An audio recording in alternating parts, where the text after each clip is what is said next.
Umntwana uMisuzulu Zulu iyona ndodana endala kwaSadla Mvana eSilo eSikhotheme. Unina uNdlunkulu wesithathu weSilo eSikhotheme umntwana uMantfombi Dlamini ozalwa ebukhosini belaseSwatini.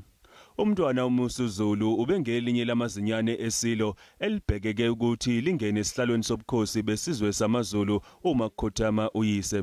Imbangela ukuthi wavundla esibelethweni sikaNdlunkulu weSilo okungukuphela kwakhe oqhamuka ebukhosini okunguNdlunkulu uMantfombi Dlamini ozalwa iNgonyama eseyakhothama yaseSwatini uSobhuza wesibili njalo nje uyena inkosana endlini kaNdlunkulu uMadlamini ozinze esigodlweni kwakhangela amankengane.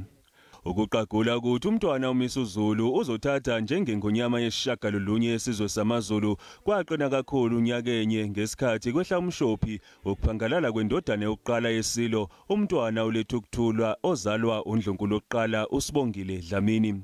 Umntwana uMisuzulu wazalwa ngo-1974 kanti unendodana eyodwa akakacacelwa kanti wenza iziqu zobudlelwane namazwe omhlaba eNyuvesi yaseWashington eMelika.